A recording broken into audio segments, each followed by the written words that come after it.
Gonna need you to step up today. Just not feeling really talkative after last night, the end of the National Hockey League season. Congratulations to the Carolina Hurricanes, but that was a bit of a gut punch the way that ended. I'll tell you what, that was a whooping last night. Carolina played a dominant game, and you know when a team goes almost 19 minutes without a shot on goal and very little traffic in front of the goaltender, you know that the other team is doing something right, and Carolina did that a lot was the of Carolina stuff right. Hurricanes that played all season that insulated their goaltender. Right. That we saw in the Ottawa series, and we certainly saw in the Philadelphia series. That was an impressive final game.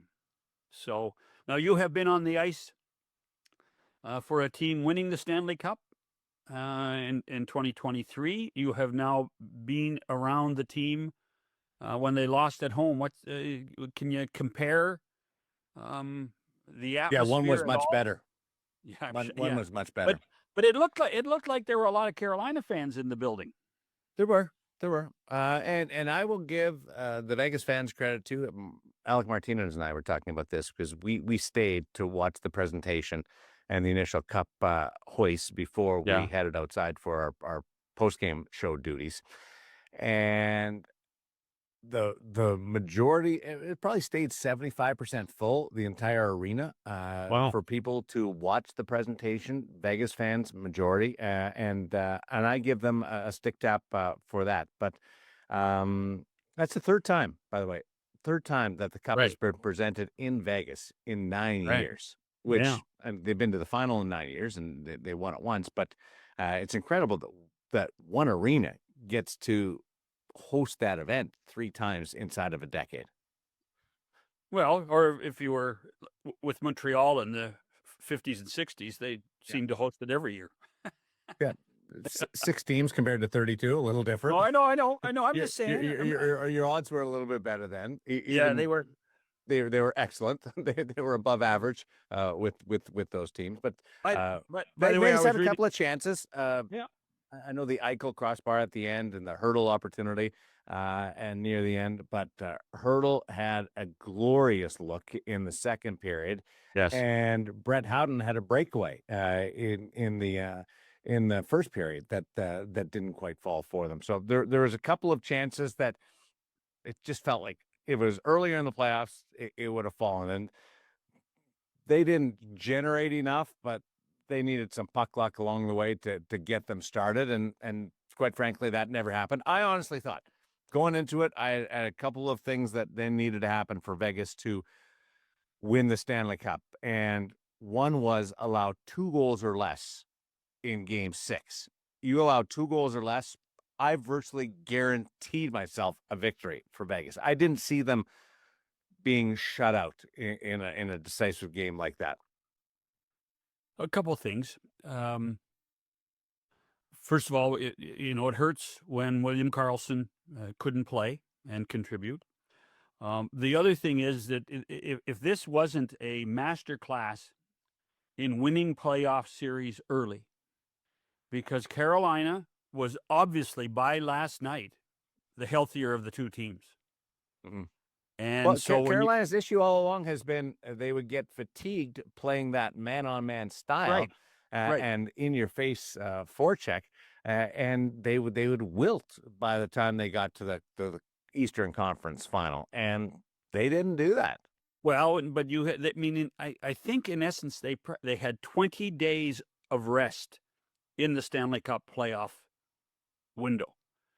When you think of the time between the Ottawa series and the Philadelphia series, and then the Philadelphia to Montreal series, that's a lot of rest for a team that plays a style of hockey with such energy.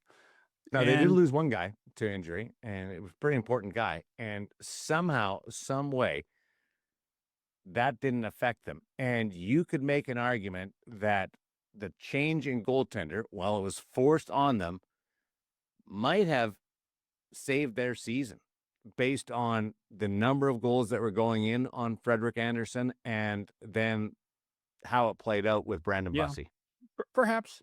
Again, this goes back to what our pal Steve Valiquette always talks about is how long are those runs that goaltenders get on before they rest and they need rest.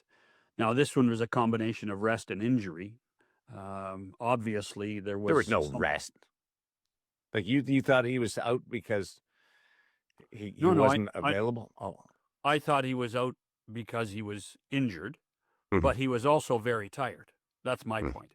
By the time, the Barbashev event occurred and the time that he was obviously not well enough even to back up, you knew that he was crossed that threshold of being exhausted, and the storyline last night after the game of even in the victory, and he didn't even dress again, how his teammates rallied around him was an amazing story for Frederik Andersen. It really was what happened after the game, and Jordan Staal presenting him with the cup. I've never seen that before. Where a guy that doesn't play in the game, doesn't even dress, game, gets the cup first, right?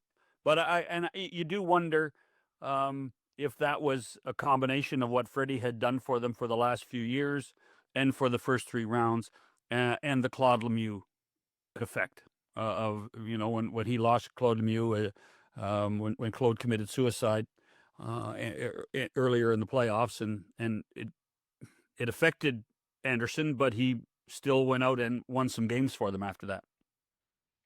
I think it's 2 guys who are going out and the cup to each other. Well, perhaps. 2 37-year-olds saying, we did this. Let's go throw our skates in the lake. Yeah. Well, the lake level and Lake Mead's a little lower. You got to walk further down the shore. Lake Superior isn't the short of water these days. So where Mr. Stahl's from. So more Stanley Cup Final reflections. Plus, I've got my top 5-ish list for off-season stories. We won't get into each one, but I'm just going to throw them out to you as we go along. What if I don't like them? I did a little bit of prep because I wasn't keen on spending too much time on the final. You're actually talking a lot more than I thought you would. You're talking a lot more. You're actually, by the way, just before we did, like John Tortorella was impressive after the game too. Usually John can be terse, but he was very good last night after. I thought he did a good job. Happy for a few people on the Carolina side. Really disappointed for a long list of folks for the Vegas Golden Knights. We'll continue. It's 100% hockey. Millard and Shannon. NHL TV is now on DAZN. Hockey lives here. Here we go. Watch every game from every team. The best players in the world. And the coldest plays on ice. Watch up to 4 games at once for the ultimate NHL experience. Sign up now at DAZN. So who are you, like, your heart bulging for last night in pride to win that Stanley Cup? Well, I'll tell you what. What put a smile on my face last night after the game was Taylor Hall. Here's why. I have never been Halsey. I have never been a big Taylor Hall fan. I used to do lots of work in Edmonton and was quite critical of the way he played the game. And then when he moved on, he didn't seem to grasp anything of how to use what he had to play the game. He's grasped it in Carolina, and I'm happy for him. But on the ABC show version of the broadcast before the game, he did an interview, and you could tell, like it was all business for Hall. He was not going to let this thing get away from him last night. And then for him to score the first goal of the game, and again, very little emotion, very serious when the goal was scored and the celebration. And then after the game, I just thought, and then when Sebastian Aho said, no, don't give it to me, give it to him first. Though that to me was a tremendous amount of respect, and all the things that Taylor Hall has done. It made it worthwhile, and I was happy for him. I really was genuinely happy for Taylor Hall. The other guys that I enjoy, I'm a, the journeyman. Jordan Martinook. I loved Jordan Martinook winning the Stanley Cup, and him, and what he plays, and how he has played, and how popular he has been in Raleigh. Those are the types of guys that I was happiest for. I really was. I'm a Sean Walker fan. I got to know him on the previous iteration of this podcast, and just a wonderfully fun guy, normal guy. But on the heels of your Halsey comment, I'll put Taylor Hall and Logan Stankoven in the same category because of the journey they took. They were the fallout from Mikko Rantanen not wanting to play in Carolina, and they end up coming together from two different locations, but because of the same reason, and they find a way to win a Stanley Cup. Taylor Hall was out sort of on the front side, and Stankoven on the back side of that, but because of Mikko Rantanen, they win the Stanley Cup in Carolina. Yeah, no, that's a really good point, and let's face it, that line. With Jackson, with Stankoven, Jackson Blake, that is, with Stankoven, and with Taylor Hall, drove this team for the first 3 rounds, and then for them to have contributions in Game 6 again was truly. It was almost a period at the end of a sentence. It completed what had begun. So that to me is a really good story. Stankoven and Stankoven defies everything that we know about the game. I mean, we always talk about size, and this team, Carolina, has never really done its bidding with big guys. They have used what they think are the most talented players, and Logan Stankoven fits into that. Sebastian Aho fits into that. Nick Ehlers now fits into that. It was it was one of those things where the whole is better than the individuals, and that's exactly what you saw last night for a team that was truly relentless, and relentless for 82 games in the regular season, and relentless for 4 rounds of playoffs. And here's the other thing: neither team until last night, neither team had lost 3 games in a row. In the postseason, and you knew that the first team that would lose 3 games in a row would end up losing the Stanley Cup, and that's the fascination for me. I thought Vegas had a great postseason. Let's face it, they had a great postseason. It's going to be hard for them to stomach today, and there's going to be guys that will never forgive or forget what went on in the last 3 games of this series. But where this team was, and where it was waffling all season long, and for them to turn it around the way they did, in winning the series that they did, Utah, Anaheim, Colorado, I think was pretty impressive. I'll get to the Vegas side of it in a second, but Mitch Marner, that story connected to Toronto, was dominant the entire Stanley Cup playoffs. Similar events with Nick Ehlers in Carolina after leaving Winnipeg, not nearly as talked about. How is Nick Ehlers looked at the departure? Listen, just on that, I'm sorry to interrupt. You interrupted me Friday, so I can interrupt you today.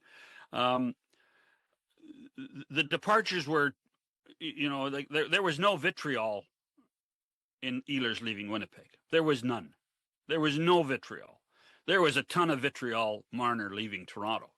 So you're starting the whole concept of the two, of comparing the two from totally different angles. Okay, so how is Ehlers' championship looked at in Winnipeg?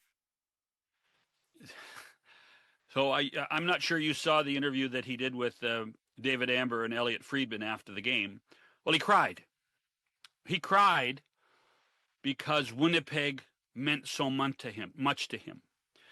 Almost comparable, Darren, to the famous Paul Maurice speech after the Florida First Cup, where he said, "I hope Winnipeg wins the cup next year." It was one of those But how does heartbreaking. Winnipeg look at Ehlers? Well, as I I said, love Winnipeg. Ehlers loves Winnipeg. Maurice loves Winnipeg. It's home for a lot of us. But he left Winnipeg.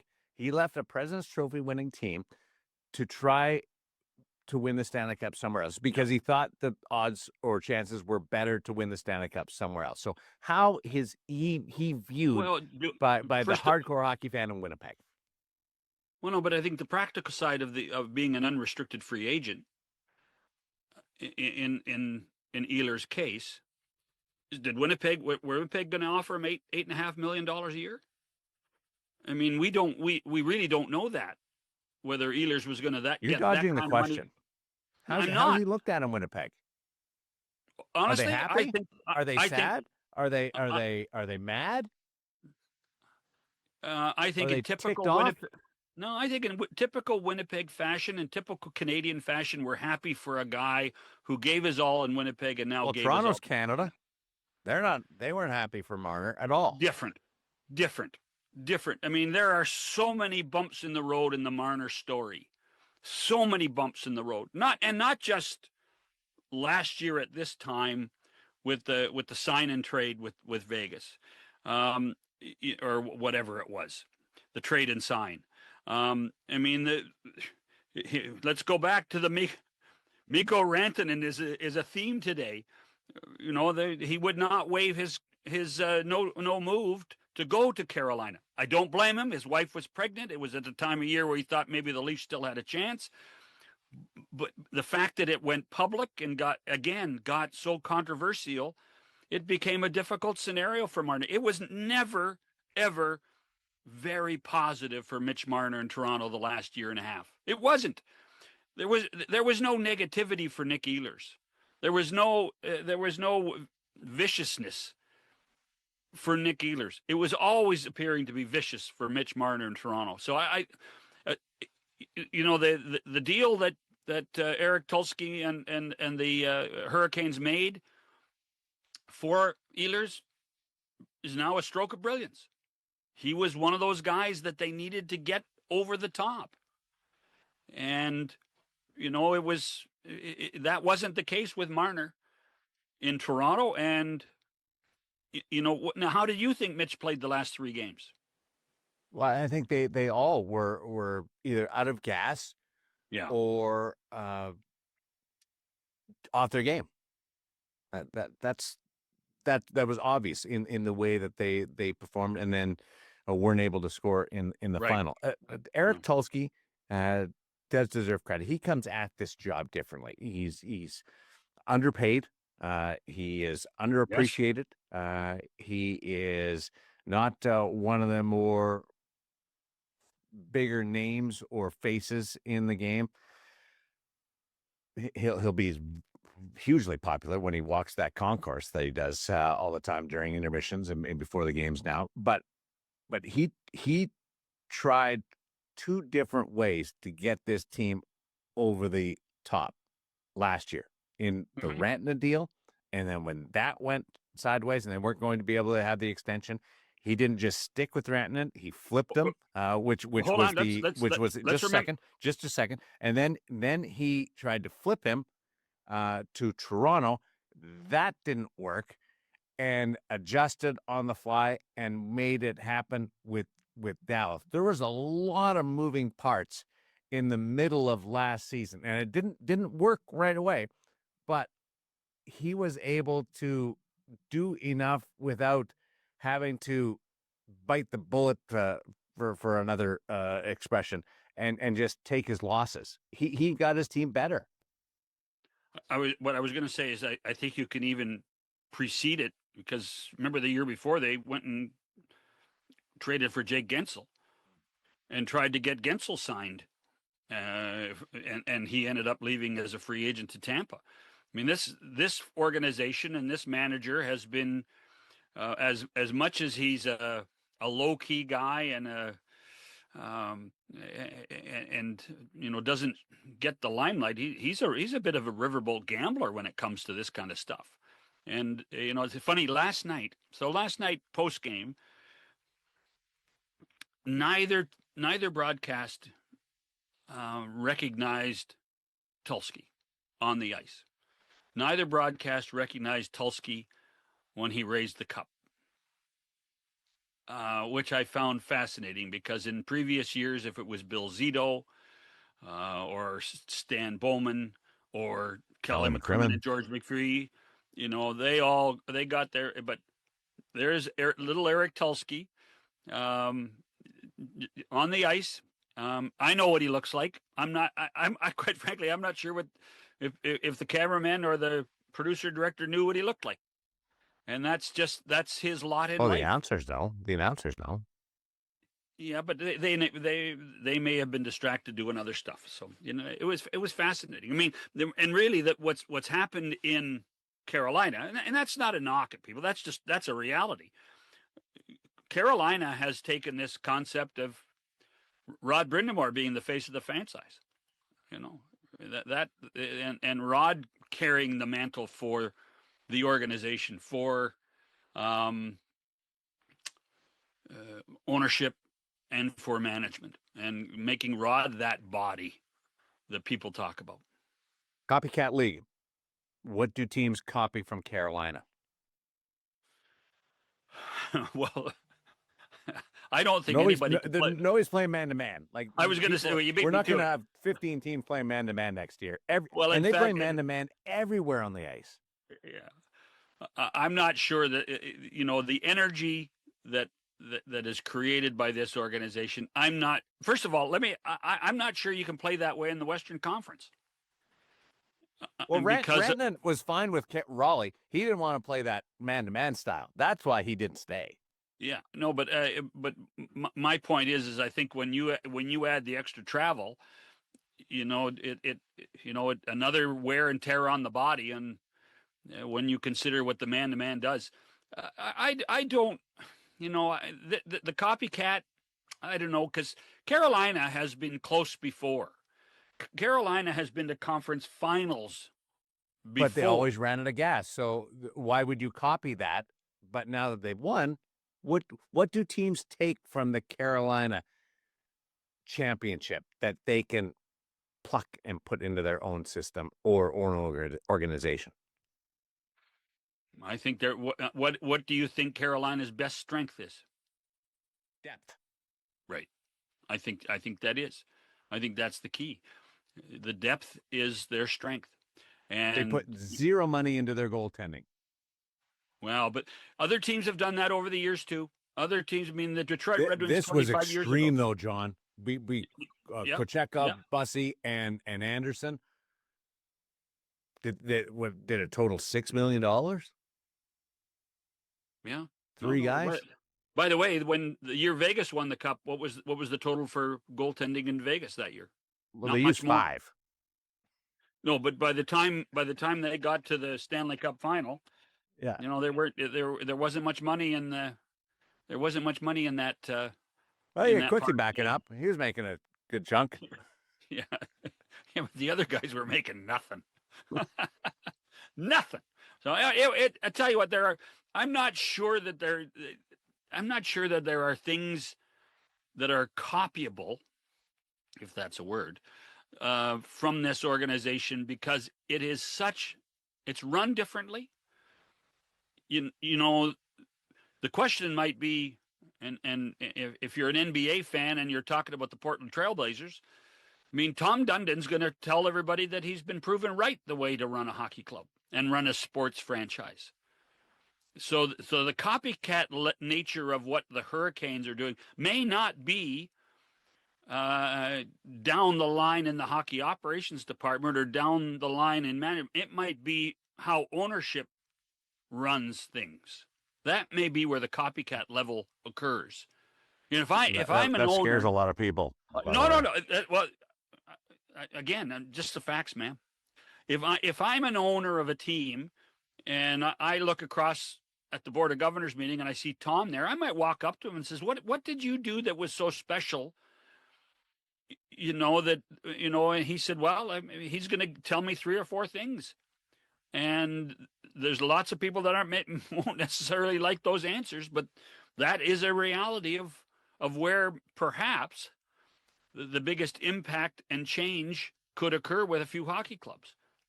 I mean, when you look when you look at the way the Carolina Hurricanes are run, and then you look what is happening, what they're trying to do, for instance, in Toronto or in Edmonton. I mean, you wonder if teams are overspending money because they have money because it's non-cap money, and so they feel that they can spend it on things. That becomes, I think, maybe where the blueprint occurs for hockey.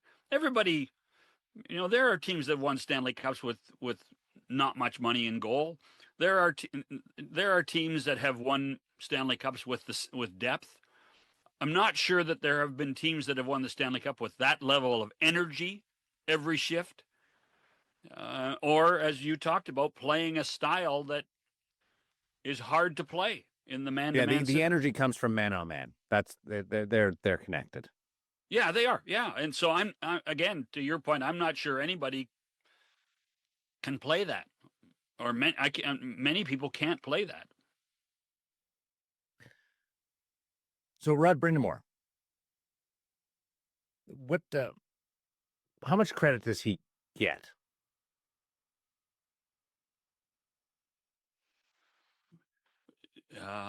I think you have to give him as much as you feel comfortable giving him.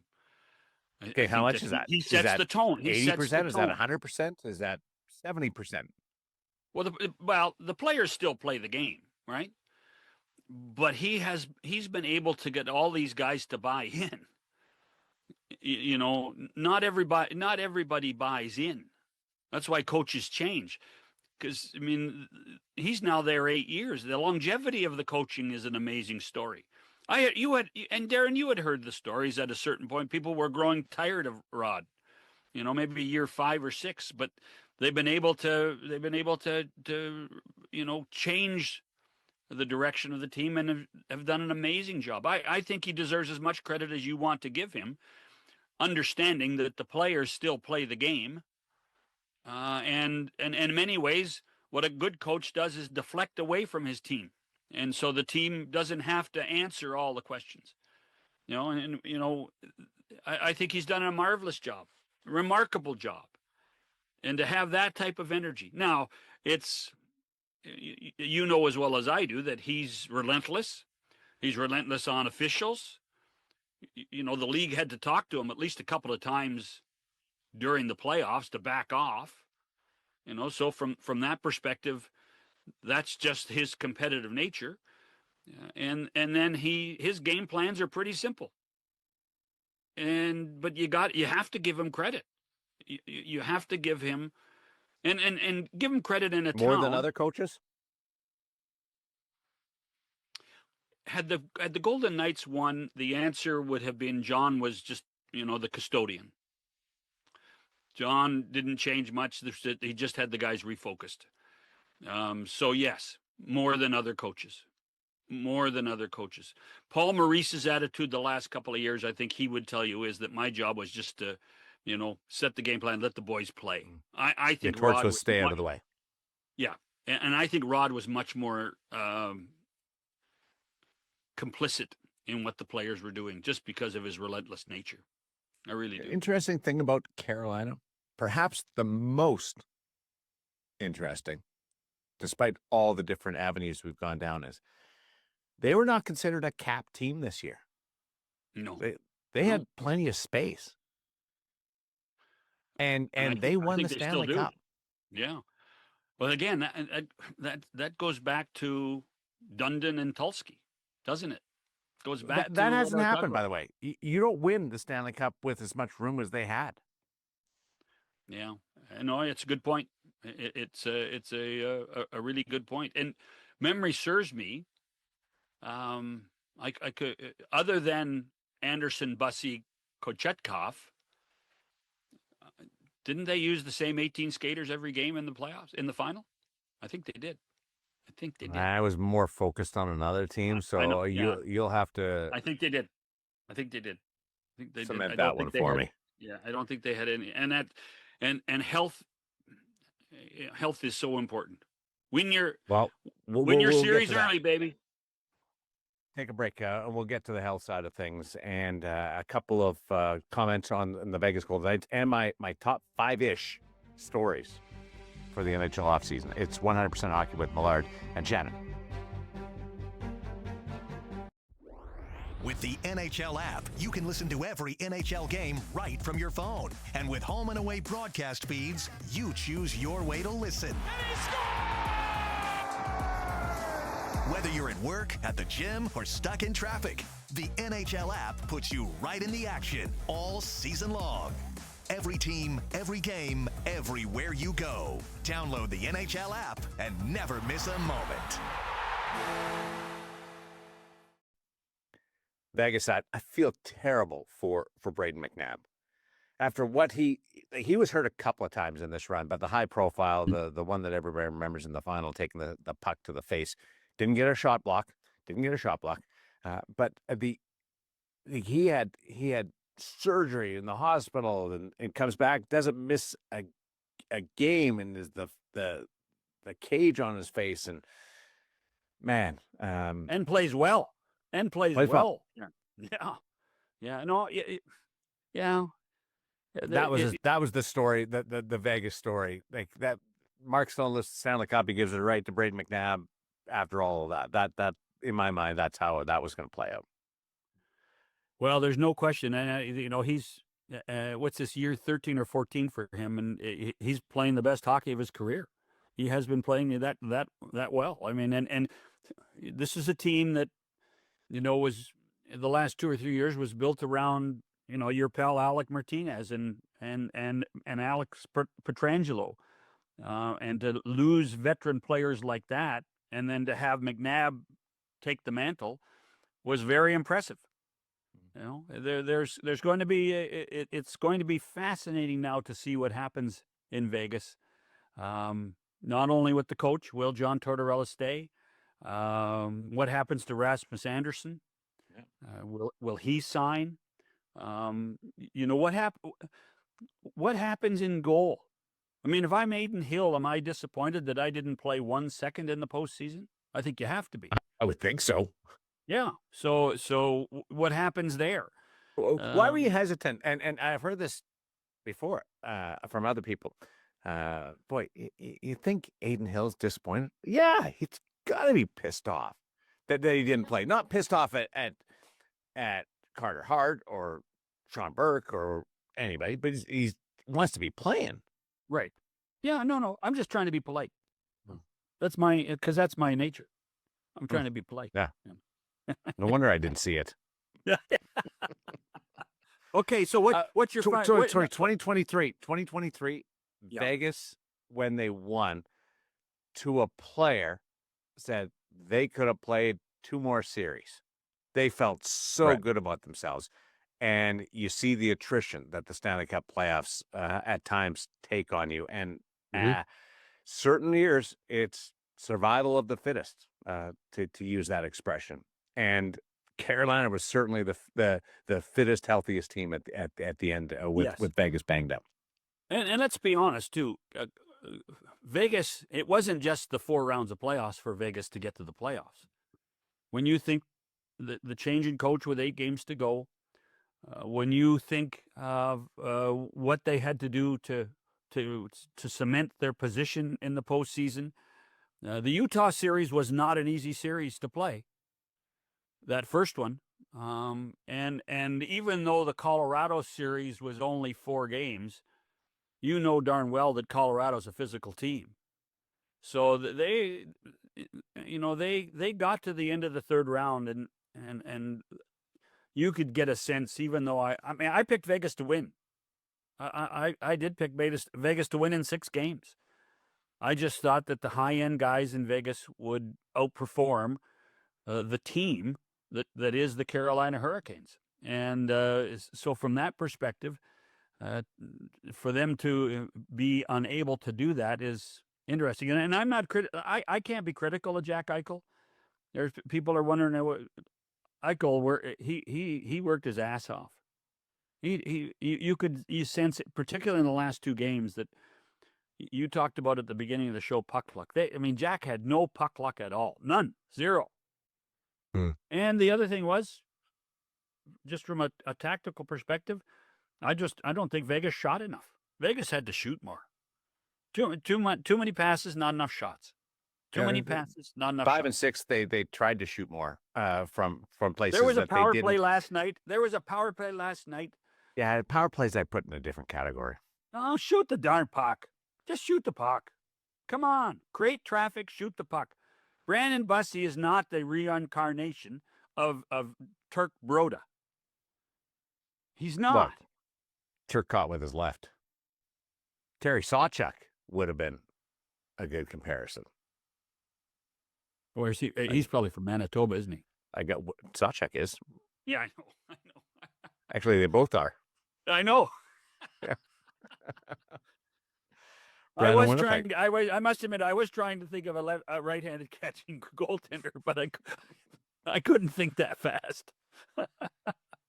Tonio, Tom Barrasso, Darren Pupa. I was trying to be a little more nostalgic, you know. I was trying to. You were trying to be in your wheelhouse. No, because I never saw Turk Broda play. Here's my top 5-ish. Okay. These stories for the offseason. Okay. We're there. Edmonton. Yeah. And Edmonton is all encompassing from the coach to where McDavid fits in, the noise in and around there. Darnell Nurse. Yeah. The goaltending, what they're going to do, if there's any massaging they can do on that front. Edmonton is my number one focal point. Okay. This offseason. Good point. Toronto. Can I just comment on that first before we go on to the next one? So I would assume that at some point this week, the league will begin to conduct its inquiry into what went on in Columbus with Mike Babcock. It's already started. You believe it started? I know it started. Okay. And so from that perspective, you have to wonder how long it will take for Gary and Bill to come to some sort of conclusion, discuss it with the Players Association, what the next steps are. So are we, is the expectation that it would be done by the draft? Probably unlikely. Done by free agency? I suspect it'll probably be done by the first week of July. And then the Oilers can either... It's still pretty quick. There's a lot of league business happening right now that they are occupied with. And the league's not on any obligation to get this done for Edmonton in 2 weeks. No, but actually somebody said something interesting to me yesterday about this.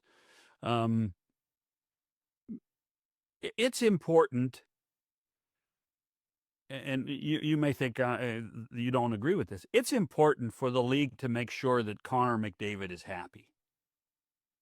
It's important for the best player in the game to feel that, they have things in order in Edmonton, at least for the next 2 years. And so I think that there is some pressure, not from a decision perspective, but pressure from a timeline perspective to make sure that things are done in a timely fashion, so that we can. Edmonton did this to themselves, knowing that an investigation was going to have to happen before Babs gets back in. Again, I think you're right. That's an organizational thing. That's not a McDavid thing. I think in the back of Gary's mind, I think it's important that, we got to make sure that Connor's happy. We got to make sure Connor's happy. Not from wins or losses, but just, make sure that we do this to give the best player in the game an opportunity to excel. And if Babcock isn't allowed to coach next year, yes, yeah. Or what if they put in, like, he's got to serve a 40-game penalty, something to that effect. Yeah. Like, do you still hire him? And if you're on the fence on that, where does Edmonton go next? That's why Edmonton, the layers to all of this, Yes. and then through Nurse and the goaltending and everything else are just fascinating with McDavid in Edmonton. You're not wrong. And some would say that the fact that Mike has not coached since the events in Columbus was penalty enough. Some would say that, although he did get paid a lot of money from Columbus. So. Number 2, Toronto. Yeah. Coach, first overall pick, Austin Matthews. There's a lot swirling around that organization this summer. Well, I suspect Matthews will be there to play in. By the way, the schedule, I think the regular season starts the 23rd of September this year, 84 games. So I suspect that Matthews will be in the lineup for the Maple Leafs. I would also assume that Gavin McKenna will be in the lineup for the Maple Leafs that night, since he'll be the first. Morgan Riley. I would be surprised if Morgan Riley's in the lineup. I think that John Chaika's got to try to find a way to restructure the blue line, make the blue line better, in rebuilding the organization. And the coaching thing's a fascinating one because ever since Peter Laviolette was on the short list in Toronto and Edmonton and signed in LA, we haven't heard very much. Now the Stanley Cup Final has been going on, so that's been the focus for everybody. Nobody in Toronto is paying attention to the Stanley Cup Final if there's stuff to talk about. It's gone quiet, right? It's just gone cold. Amazingly quiet. The MLSE, Keith Pelley, they have cut down the leaks. They've cut down all the stories that are out in the media and in the marketplace. It's. I know they made a conscious effort to do it. Unless there's nothing going on. Well, so from that perspective, there is one team that this company owns that is still playing and are close to winning the Calder Cup. And you do have to wonder if John Gruden, not the football John Gruden, the hockey John Gruden, is being considered to coach the Maple Leafs. You have to wonder if because in the end, Darren, this whole concept of where are the Leafs, how long is it going to take? Put somebody in there that you don't have to overpay, that may have a good relationship with some young players, but is expendable in 2.5 years. A placeholder. Placeholder, absolutely. There is some logic to it. I would hope that they would be a little more forward thinking than that. Well, they tried to be forward thinking with David Carl, but David Carl obviously wasn't interested in, truckloads of money because they have money. God, if I was Toronto, I would go 2 different paths, and they're clearly spelled out for me. One would be Chris Knobloch. I would have hired him immediately. And if you don't go Chris Knobloch, because he's coached Stars, he's coaching Canadian market, he's low key, he's not confrontational with the media. He checks all the boxes that I need for been back-to-back Stanley Cup Finals. Mm-hmm. Why he didn't or hasn't got more conversation or attention from the Toronto Maple Leafs, I don't know. The other path would have been a great up-and-coming first-year coach, first job coach, but somebody that's got some pedigree, some real chops to them. And there's a few guys out there that fit that bill, and that's the other path I would go. But can't that be John Gruden? Just doesn't fit what I'm thinking here. Doesn't fit what I'm thinking here. Well, we'll wait and see. But that will be another. That hiring will, I think, indicate where the short-term version of what the Maple Leafs are. Chris, I'm going to pause my. I would endorse Chris Knobloch here. I like I'm Chris. gonna I pause think my Chris is top good. five-ish, because I want to show you something. This good. This is what happens every time I put my head down. I know. Oh, it's not doing it. No, I know. It usually focuses in on Gilles Graton No, and his mask. no, don't. It's Why it's not doing it Stop. now? I don't know, because you're bugging me. That's why we're in charge. No, but why the camera's not doing it? Number 3, Dylan Larkin. Where does he go? He can change an organization, and he can't. He's so cat Hold on. friendly. I am one of those guys. I don't agree with you. I think people overstate what Larkin is. I do. And you're right about the salary. It's controllable. Was it 5 years, 8-7? I mean, there's lots of positives that way. But where do you put Dylan Larkin in the top 10 players in the National Hockey League? You put him in the top 20 players in the National Hockey League? Where do you put him?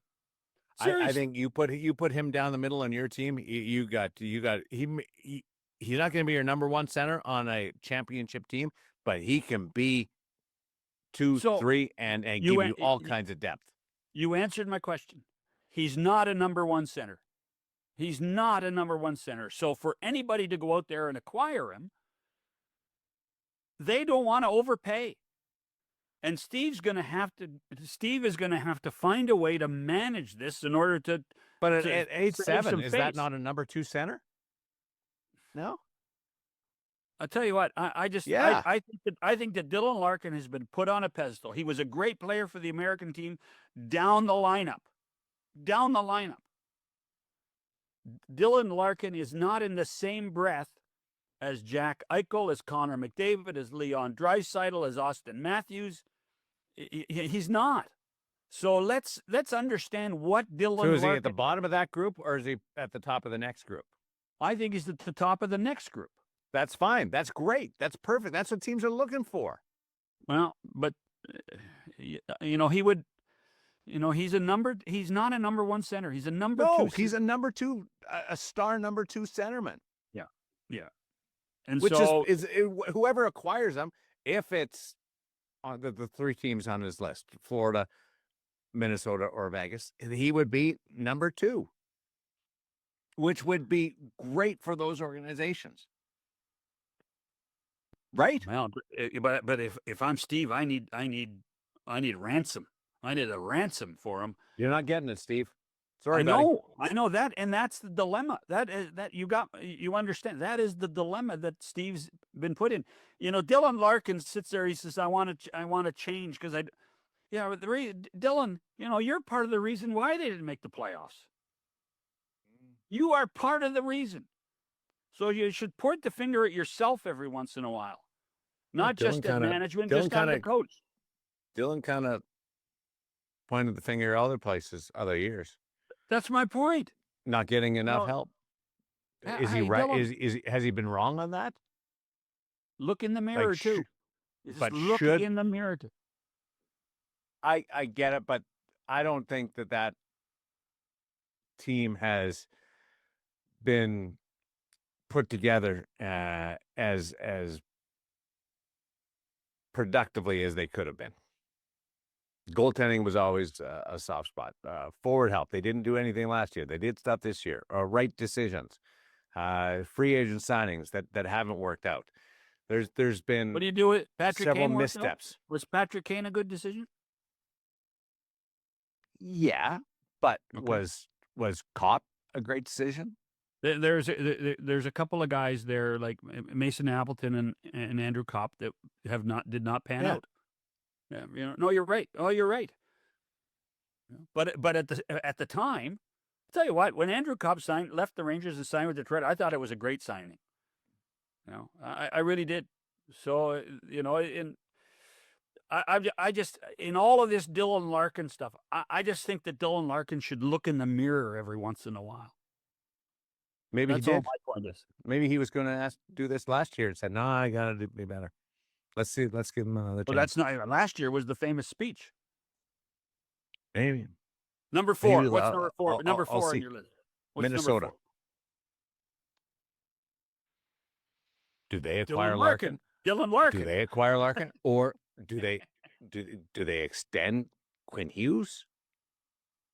There's some cool stuff happening around the Minnesota Wild, and I don't know how many people have them in their top four, but they're with their goaltending. What do they do? Yeah, there's some pretty cool stuff happening around the Minnesota Wild. And I think they've basically decided it's Volstead, not Gustafsson, correct?